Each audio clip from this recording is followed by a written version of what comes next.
pada siang hari ini saya mencoba untuk memberikan suatu asupan mengenai nutrisi. Saya mengucapkan terima kasih karena pada siang hari ini saya sangat berbangga sekali didampingi oleh Dr. Cut, ya, yang mungkin saya sangat banyak akan mendapat dibantu nanti di dalam hal nutrisi apa yang terbaik, ya. Jadi saya mencoba untuk memulainya, ya. Nah, kalau kita bisa melihat bahwa kelangsungan hidup anak pasien kanker pada saat ini sudah sangat meningkat sekali, ya. Oleh karena hal ini terjadi oleh karena adanya modalitas pengobatan yang cukup adekuat, ya, baik dalam pembedahan, kemoterapi maupun radioterapi, tetapi tidak kalah penting bahwa terapi suportif, terutama mengenai nutrisi, inilah sebenarnya salah satu yang menunjang keberhasilan di dalam pengobatan kanker pada anak. Kita tahu bahwa di Indonesia prevalensi kanker anak ini berkisar antara 3-5%, di mana hampir 46% menderita malnutrisi. Malnutrisi ini bisa terjadi sejak awal pasien ini datang ataupun setelah berakhirnya di dalam pengobatan. Maka itu dukungan nutrisi merupakan salah satu faktor yang sangat menentukan kesembuhan pasien kanker di samping modalitas pengobatan karena anak-anak sedang dalam masa tumbuh kembang. Maka itu di dalam hal ini pentingnya nutrisi yang optimal untuk mengimbangi beban penyakit, fungsi tubuh, dan untuk mendapatkan prognosis daripada pasien. Sehingga kalau terjadi berkurangnya nutrisi, nah ini akan menyebabkan menurunnya fungsi kekebalan dan gangguan di dalam metabolisme obat-obatan. Nah, kita lihat di Indonesia, ya, maupun di dunia, ya. Jadi pada saat ini diharapkan, kalau dunia mengharapkan bahwa 80% anak sembuh dari kanker itu di negara yang sedang maju. Berbeda dengan kita, di mana kita termasuk negara yang sedang berkembang. Ya, low income country artinya negara yang dengan pendapatan yang masih rendah, ya, sampai yang sedang, di mana angka kesembuhan daripada kanker anak itu masih cukup rendah. Maka itu pemerintah melalui Dirjen PTM, ya, telah mengeluarkan mengenai Permenkes mengenai penanggulangan penyakit tidak menular. Dalam hari ini peran daripada kita semua di dalam promosi kesehatan, kemudian deteksi dini dan perlindungan khusus pada anak-anak kanker dan penanganan khusus. Nah, penanganan khusus ini penting sekali dalam hal mengenai peran nutrisi, ya.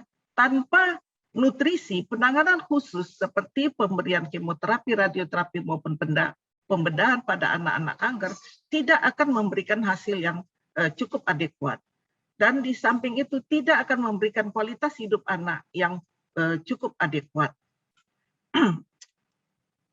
Nah, inilah problem kita, ya, problem malnutrisi dan problem yang terjadi akibat pengobatan pada kanker anak. Nah, kita lihat di gambar sini, kita lihat bagaimana kemoterapi maupun radioterapi ini akan menyebabkan kerusakan pada selaput lendir, yang kami sering menyebutkannya dengan mukosa saluran cerna. Nah, ini dimulai kerusakannya baik di daerah mulut, di daerah esofagus, ya, kemudian di daerah lambung dan di daerah usus halus. Kemudian obat-obatan tersebut maupun radioterapi tersebut juga akan bisa menyebabkan kerusakan pada sumsum tulang, ya, terutama kalau kita memberikan obat-obatan yang cukup adekuat kepada pasien-pasien leukemia, ya, maupun limfoma, ya. Jadi pada fase induksi kita memberikan obat yang berat, ya, ini sangat akan mempengaruhi perubahan daripada mukosa saluran cerna maupun pada sumsum tulang. Dan tidak kita lupakan adalah bagaimana mempengaruhi rambut pada anak-anak, ya, maupun kulit dan pembuluh darah, ya. Maka itu sering pasien-pasien kita menyatakan bahwa tidak mau dikemo, tidak mau diradiasi, takut gundul, padahal sebenarnya itu adalah efek yang sementara, ya. Maka itu salah satu upaya yang kita lihat, bagaimana kita memberikan nutrisi optimal pada pasien ini selama fase pengobatan. Kita lihat di sini bahwa kerusakan daripada mukosa atau selaput lendir daripada saluran cerna tersebut, ya, ini akan menyebabkan gambaran klinis, yaitu anak tidak mau makan, ya, kemudian mulut atau mukosa daripada mulut, ya, itu akan berwarna keputih-putihan yang kita sebut dengan mukositis, ya, dan disertai dengan warna merah, kesulitan menelan, kemudian adanya gangguan saluran cerna, kemudian nanti kita menemukan ulkus atau kita sebut juga seperti guam, ya, kalau di Medan disebut dengan guam, dan akhirnya inilah yang mengundang terjadinya infeksi sehingga akhirnya terjadinya suatu sepsis yang merupakan kondisi yang sangat memperberat anak-anak tersebut. Nah, pada beberapa tulisan dikatakan bahwa dengan memberikan suplementasi, ya, sudah diketahui bahwa salah satu yang mempengaruhi perubahan mukosa daripada saluran cerna ini adalah terjadinya berkurangnya asam amino yang non esensial. Terutama di sini pada tulisan ini dikatakan salah satu adalah glutamin. Yang kita tahu bahwa sumbernya ini ada di alam kita dan gampang didapat, ya. Jadi baik dari makanan laut, dari daging sapi, dari daging kambing, ayam kampung maupun kubis merah. Nah, ini juga ada tulisan yang disampaikan oleh Dr. Mudal, ya, Mudal Kadim yang dari UI mengenai efek suplementasi baik zinkum, glutamin, kemudian fiber dan prebiotik untuk memperbaiki daripada mukosa daripada saluran cerna yang sedang mengalami kerusakan tersebut, ya. Nah, malnutrisi termasuk kekurangan gizi atau kelebihan gizi. Sedangkan cachexia adalah sindroma yang ditandai dengan penurunan berat badan dan massa otot rangka tanpa kehilangan massa lemak yang akan diakibatkan oleh sel kanker maupun akibat daripada pengobatan. Nah, apa yang akan terjadi? Apa yang efek yang kita dapatkan akibat daripada malnutrisi tersebut, yaitu adanya prognosis pada pasien tersebut yang buruk. Ya, ini akan menyebabkan kesakitan atau angka kematian yang cukup tinggi, maupun pengaruhnya kepada pengobatan, pengaruhnya terhadap toksisitas daripada obat-obat yang kita berikan. Nah, hal ini bisa menyebabkan oleh karena anak merasa kurang nyaman setelah mendapat pengobatan tersebut, akhirnya dia tidak mau berobat. Atau orang tuanya, aduh kasihanlah anak saya ini akibat daripada obat-obatan kemoterapi maupun radioterapi ini, anak saya kok jadi makin menderita. Akhirnya dia tidak mau melanjutkan pengobatan. Nah, inilah yang sebenarnya akan memperlambat penyembuhan dan akan mempengaruhi kelangsungan hidup daripada anak-anak kanker tersebut. Nah, ini akan berefek di dalam kondisi psikologik daripada penderita kanker anak. Nah, kita lihat di dalam tahapan malnutrisi, ya, di samping oleh karena adanya anoreksia, nah ini akhirnya terjadi sarkopenia. Nah, ini yang paling berat, di mana kita lihat anak tersebut akan mengalami sangat kurus sekali, ya. Kita melihat bahwa massa tubuh, ya, massa otot yang sangat berkurang sekali. Kemudian anak mengalami mudah lelah, ya. Kemudian anak mengalami gangguan daripada psikologi maupun gangguan psikiatri yang akhirnya menyebabkan depresi. Nah, ini merupakan suatu lingkaran setan yang harus kita putus, ya, supaya kondisi ini tidak terjadi. Maka kapankah sebaiknya kita memberikan asupan nutrisi? Apakah ini kita mulai sejak awal daripada pengobatan dan selama pengobatan, atau setelah muncul gejala akibat daripada pengobatan tersebut, ya. Dari beberapa tinjauan pustaka yang saya coba kutip, bahwa akibat daripada malnutrisi ini pada pasien kanker ini akan bisa menyebabkan gizi kurang, ya, atau gizi lebih. Nah, kenapa bisa terjadi gizi lebih? Ini sering kejadian kita temukan pada anak-anak yang mendapat pengobatan pada fase induksi pada protokol leukemia mendapatkan dexamethasone atau kortikosteroid. Nah, ini juga akan menyebabkan gizi lebih. Ya, di samping juga ada gangguan pada hormonal yang bisa akan terjadi gangguan pada fungsi hormon yang akan menyebabkan terjadinya kelebihan berat badan daripada anak-anak tersebut. Nah, apa efek yang akan kita dapatkan? Akan terjadi hasil klinis yang buruk. Nah, maka itu paparan pengobatan kanker, ya, kapan saatnya kita memberikan awal terapi, ya, pada ini sangat penting di dalam untuk meningkatkan kualitas hidup daripada pasien-pasien kanker ini. Jadi pemberian makanan yang sehat sejak awal perawatan kanker itu adalah sebenarnya inilah yang paling baik, ya, dengan intervensi diet yang sehat dan gaya hidup yang sehat yang baik, ya, sejak awal anak tersebut didiagnosa kanker. Maka itu sebenarnya peran nutrisi ini harus kita mulai begitu diagnostik itu dimulai, ya, kita harus segera memberikan intervensi daripada nutrisi untuk mendapatkan kualitas hidup daripada anak-anak itu di kemudian hari. Nah, target nutrisinya adalah mencegah gangguan makan seperti anoreksia dan kaheksia untuk memberikan pola hidup sehat dan meningkatkan sistem imun dan energi, mencegah risiko penyakit lain yang seperti kita takutkan akan terjadinya suatu sepsis atau penyakit-penyakit lain penyerta yang lain, dan meningkatkan perasaan bahagia pada anak-anak ini sehingga dapat mempertahankan berat badan yang stabil. Maka itu pilihan nutrisi apa yang perlu kita berikan pada anak penderita kanker ataupun penyintas kanker anak, ya, pertimbangannya harus menjadi sumber energi yang cukup adekuat, ya, untuk mencegah terjadinya kejadian malnutrisi yang akan menyebabkan kaheksia. Dan tujuannya, pertimbangannya lain adalah karena anak sedang dalam masa tumbuh kembang, maka diperlukan nutrisi yang adekuat untuk menambahkan atau mengganti sel yang rusak, kemudian memperbaiki sel yang rusak dan menambah sel yang baru, memperbaiki atau memelihara jaringan tubuh maupun organ, mengatur metabolisme tubuh dan meningkatkan daya tahan tubuh untuk mencapai kualitas hidup yang optimal.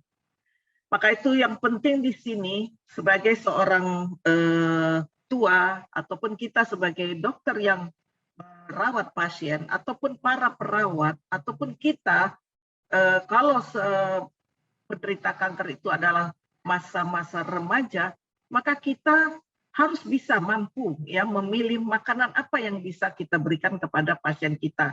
Ini disesuaikan dengan kondisi daripada anak, disesuaikan dengan tingkat psikologi daripada anak tersebut.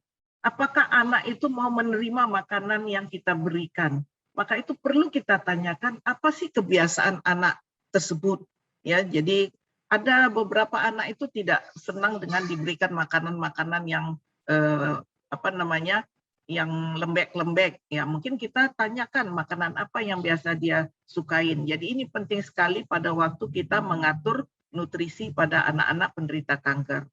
Kemudian tidak dilupakan adalah makanan yang tinggi kalori dan protein. Mungkin nanti Dr. Cut akan menyampaikan apa sih maksudnya tinggi kalori dan tinggi protein. Ya, jadi nanti bahan makanan apa yang perlu kita berikan untuk mencapai tinggi kalori dan tinggi protein tersebut. Dan kemudian usahakan untuk memberikan sarapan yang utama pada pagi hari. Kenapa?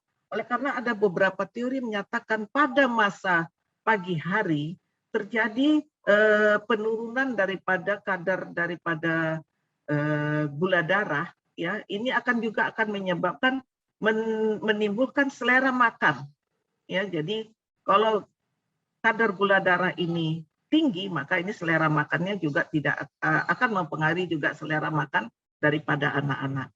Kemudian usahakan jangan sampai anak kekurangan cairan, ya. Dan apabila anak tersebut mengalami mual muntah, berikanlah dalam porsi yang kecil dan sering. Kemudian jika ada luka di mulut atau nyeri di tenggorokan, sebaiknya berilah makan yang lunak dan mudah ditelan dalam potongan-potongan yang kecil. Maka toleransi terhadap makanan ini sangat berbeda dari anak ke anak. Jadi itu sangat individual. Maka itu tidak bisa kita pukul ratakan bahwa kok pada anak ini mau, pada anak ini tidak bisa mau makanan yang seperti ini. Nah, ini memang sangat berbeda dan sangat individual. Disinilah peranan kita sebagai seorang dokter, seorang pendamping, maupun para relawan bisa mengenal dan mengerti ya kondisi-kondisi tersebut sehingga kita tidak bisa memaksakan makanan tersebut harus dihabiskan, harus mau dia, itu tidak bisa karena harus disesuaikan dengan kondisi daripada anak tersebut. Ini ada sedikit tips yang saya ambil ya. Jadi secara umum kita pada anak-anak yang menderita sedang dalam pengobatan kanker anak ya, kita dapat memberikan dalam bentuk kecil, sering ya, dalam bentuk makanan-makanan kecil ya, tetapi makanan tersebut harus adalah makanan sehat ya. Kemudian tinggi kalori dan tinggi protein yang bisa kita ambil nanti dari telur, kemudian keju maupun kacang-kacangan ya. Dan kemudian tidak dikalah lupa bahwa kita boleh memberikan snack ya, makanan tersebut pada waktu anak akan tidur ya. Jadi tetapi jangan lupa setelah itu kita harus membersihkan mulutnya. Kita harus membersihkan rongga mulut anak tersebut ya. Oleh karena makanan tersebut nanti kalau dia rongga mulutnya itu menjadi kotor, nah ini akan juga menyebabkan terjadinya kerusakan daripada mukosa daripada mulut atau rongga mulut daripada anak tersebut. Kemudian kita boleh memberikan minuman yang mempunyai kalori yang tinggi, ya, bisa dari susu coklat susu, bisa dari susu, ya, smoothies, ya. Jadi beberapa pilihan-pilihan tersebut boleh kita berikan kepada anak-anak tersebut untuk menggugah selera daripada anak-anak tersebut. Nah, apabila ada mual dan muntah, boleh berkonsultasi kepada dokternya untuk memberikan obat-obat anti muntah yang harus kita berikan 30-60 menit sebelum anak itu makan, ya. Kemudian setelah makan jangan tiduran, ya. Sebaiknya kita harus dalam posisi duduk, ya. Maka itu setelah makan ajak anak bermain, ya, atau mendongeng, ya. Karena kalau nanti setelah makan dia tiduran, nah ini akan juga merasa akan terjadinya muntah. Nah, kalau ada muntah nanti kita takut akan bisa masuk ke saluran nafas. Nah, ini terutama pada anak-anak kecil. Jadi kalau pada anak-anak yang kecil boleh kita pangku atau boleh kita ajak mendongeng setelah makan. Nah, ini harus kita pertahankan lebih kurang 2 jam supaya makanan tersebut masuk ke dalam saluran cerna terutama pada daerah lambung, ya. Nah, inilah sebenarnya hal-hal yang perlu kita hindari, yaitu makanan-makanan yang berasal minyak-minyakan atau berbau sangat terlalu tajam baunya, ya. Kemudian juga hati-hati dengan makanan yang terlalu asin, ya. Jadi ini juga harus kita coba menghindarinya, ya. Nah, komponen untuk kebutuhan pasien kanker ini adalah berasal dari karbohidrat, ya, sumbernya bisa dari beras merah, roti, gandum, sereal, kacang-kacangan, ya. Untuk karbohidrat kita harus membatasi untuk yang manis-manis, ya, hati-hati dengan pemberian gula, sirup atau pemanis yang berasal dari sukrosa, ya. Kemudian untuk protein, pilihlah protein yang berasal dari ikan, ini lebih aman, ya. Kemudian daging merah harus kita hindarkan. Pilihlah daging yang tanpa lemak, ya. Kemudian kita boleh memberikan yogurt, kemudian telur, ya, maupun susu. Untuk lemak bisa berasal dari lemak tidak jenuh tunggal, yaitu dari minyak zaitun maupun alpukat, maupun kita harus membatasi lemak tak jenuh yang ganda, ya. Jadi membatasi memakai mayonnaise, ya, kemudian minyak jagung, ya, minyak kacang kedelai maupun minyak bunga matahari, ya. Kemudian berilah air yang secukupnya untuk mencegah dehidrasi. Kemudian vitamin dan mineral yang kita harapkan berasal dari buah-buahan dan sayur-sayuran, ya. Nah, ada beberapa bahan makanan yang disebut dengan mikronutrien yang saat ini nampaknya sedang ngetren, yaitu berasal dari glutamin. Nah, ini sebenarnya dapat kita peroleh di makanan yang dapat kita sajikan dan dapat tidak susah mencarinya, seperti dari ikan laut, ya, kemudian daging sapi, daging kambing, ayam kampung, ya, kemudian kubis merah, ya. Jadi bahan-bahan itu sebaiknya mengandung glutamin, arginin, omega 3. Nah, tetap makanan ikan laut itu terutama penting sekali, ya. Kemudian untuk sumber vitamin maupun mineral itu bisa kita peroleh dari buah-buahan maupun sayur-sayuran. Di samping bahwa buah-buahan dan sayur-sayuran itu bisa merupakan sumber serat.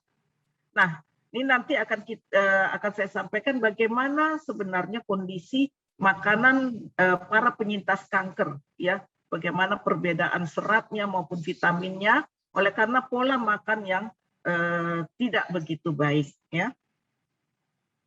Nah, WHO menyampaikan pada tahun 2018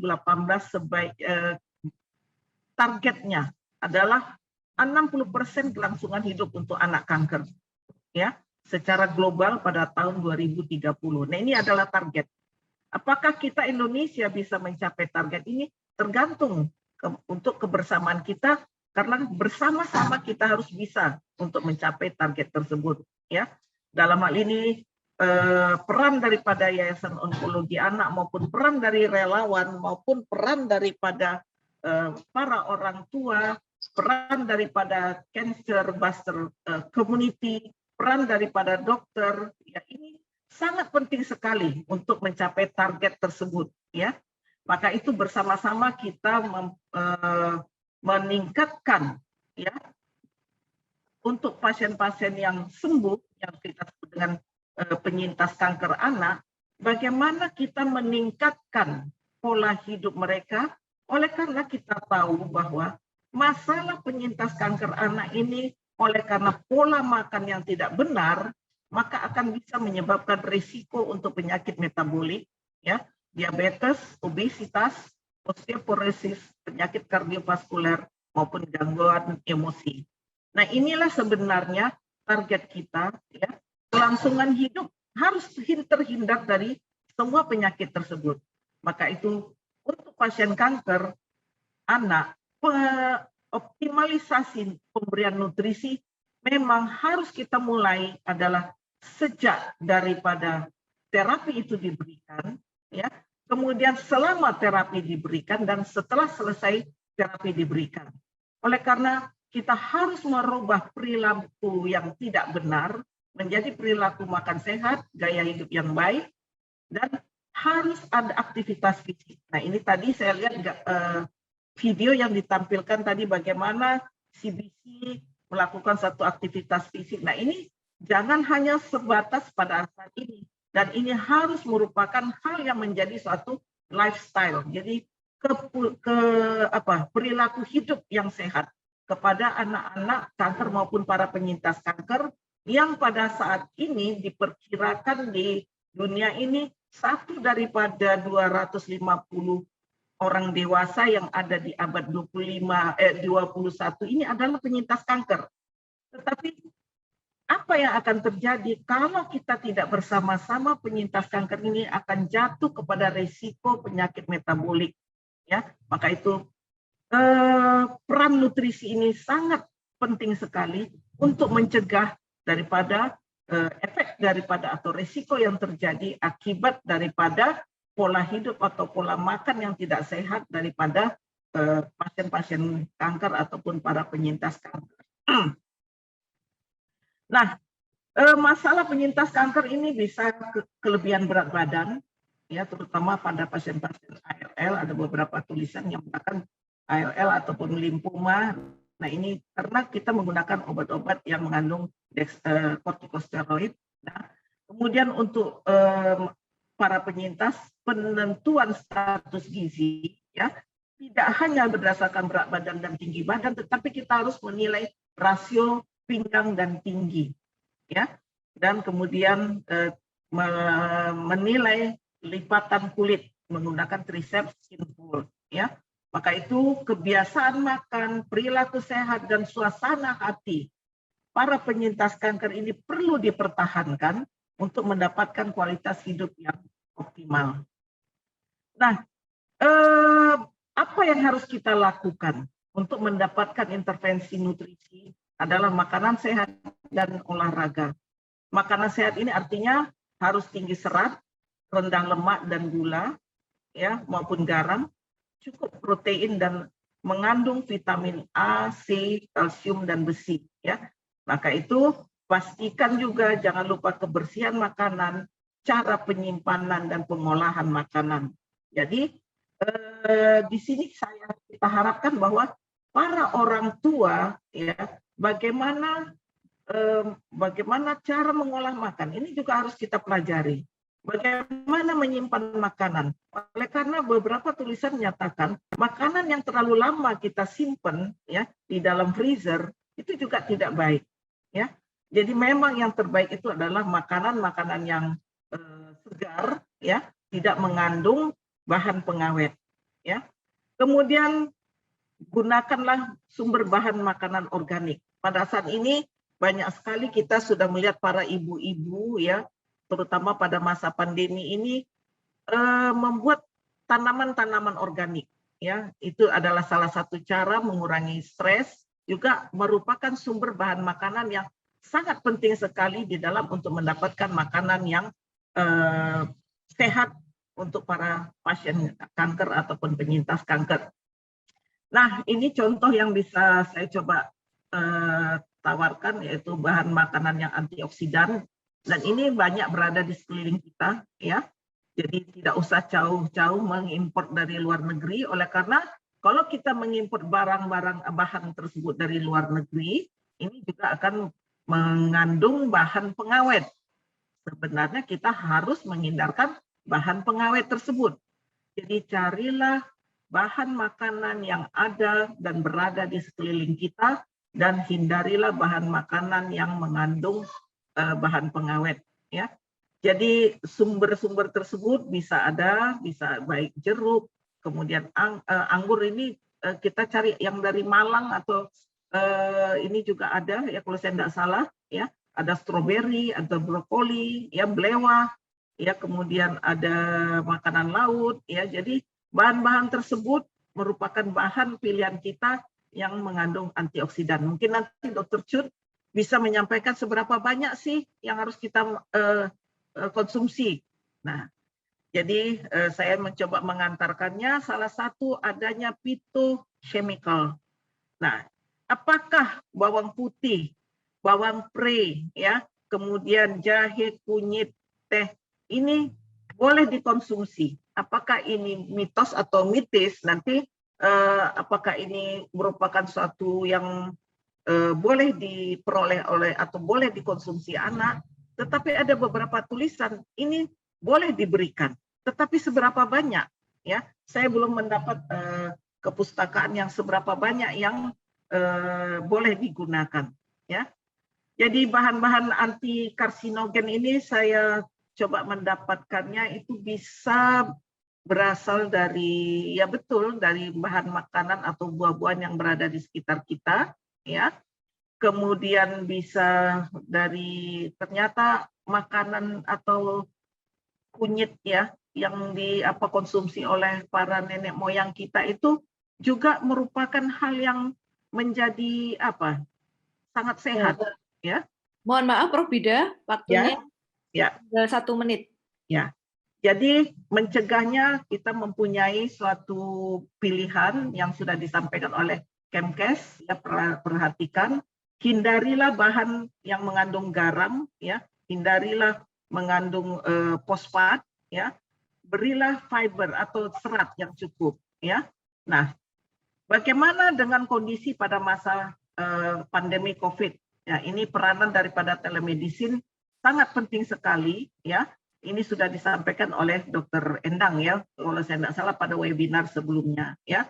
Maka itu langkah yang perlu kita lakukan adalah mengatasi anoreksia, memberikan sarapan, pemantauan berat badan, mengatasi mual muntah, dan bila diare, hindarilah makanan yang terlalu panas ataupun dingin, dan hati-hati untuk makanan-makanan yang banyak mengandung rendah laktosa. Nah, ini ada tips kalau terjadi sariawan ataupun gunakanlah untuk perawatan gigi, ya sebaiknya lakukan kunjungan ke dokter gigi, kemudian berkumur setelah makan, ya hindari makanan-makanan yang manis-manis, ya. Kemudian apabila mulutnya kering, tawarkan untuk menggunakan permen keras, ya permen untuk dikulum-kulum, ya. Kemudian jaga agar bibir anak itu dalam kondisi yang lembab, ya minum air sesering mungkin, dan untuk mengatasi mual muntah tadi sudah saya sampaikan, berikanlah makanan yang kecil dan sering.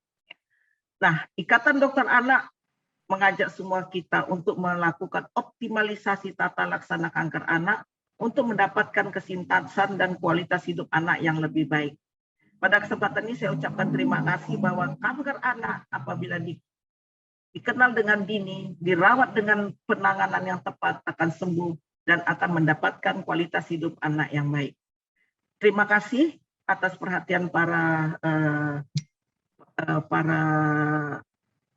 bukan pemirsa, ya.